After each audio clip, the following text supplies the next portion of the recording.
Must stay in here. Thanks for waiting. Go ahead. Dirk, with everything that went on today and tonight, how were you able to keep your composure and score 30 points? Well, I was hoisting enough shots to get to 30. Hold on, I gotta lean back. No, it was actually felt really good today. You know, I didn't really know what to expect. The guys were like, "Hey, we're giving you every ball and just, you know, have fun and do what you do and score the ball." And I tried. Second half, I got a little colder, but it was a blast being out there competing, enjoying it one more time in front of obviously a great crowd, and it was rocking from the first minute. So yeah, I had a heck of a time, and definitely gonna miss it. Dirk Nowitzki, Dirk Taman Turner, Dallas Sports Fanatic.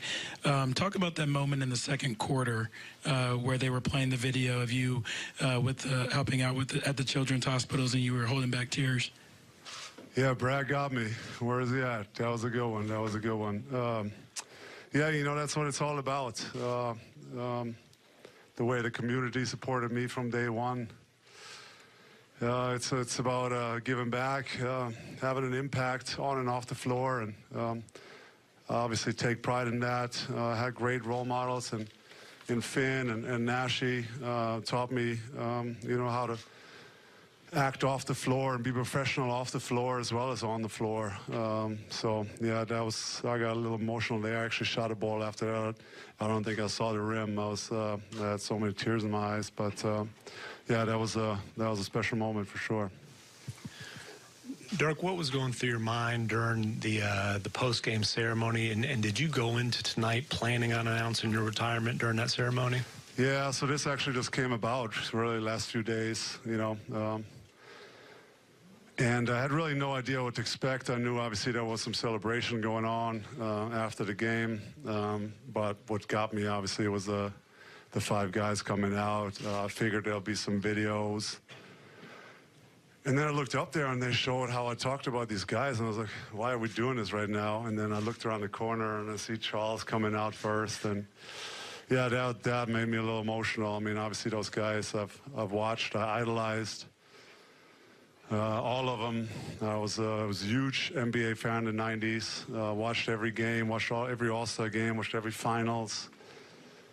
And really, you know, the only guy I was missing was MJ. You know, that was obviously my number one, but everybody else amazing. They even brought Larry Legend. I mean, it's yeah, that was an emotional moment when I saw all 5 of them, and I was in shock really.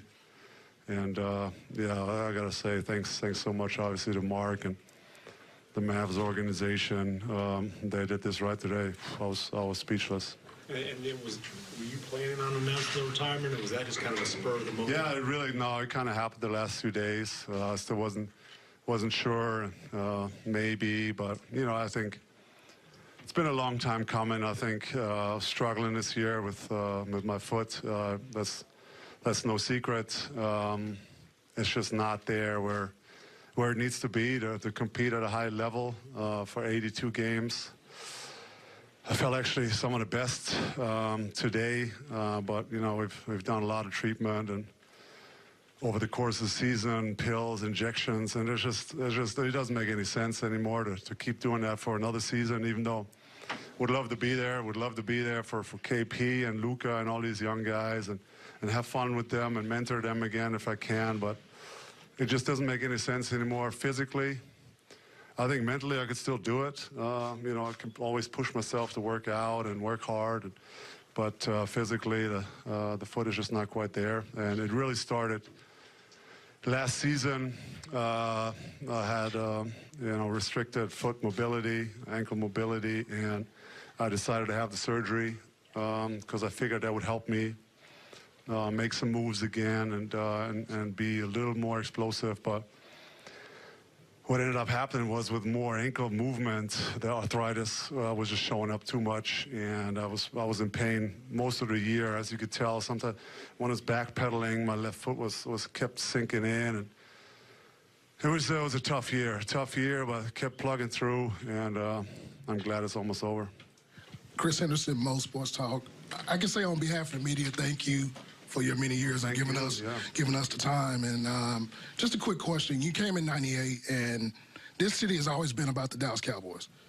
And for the most part, now that we look at our history of sports, you're the greatest athlete to ever play in this city, let alone probably this state. Can you talk about that and just, how you made this I don't see it that way. There's been some tremendous athletes come through here. This is a great sports town, as you guys know.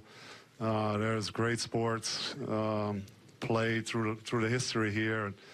So I'm honored that you say that, but just to be mentioned with some of these guys is an honor for me, and I'm humbled by that. And like I said, I didn't really quite know where this will take me in year one, and through a lot of hard work and support, and I got to where I am now.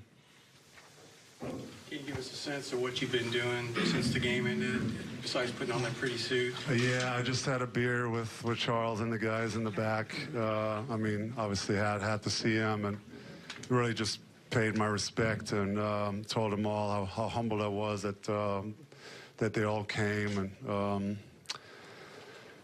yeah, and that's really it. Then I took a quick shower.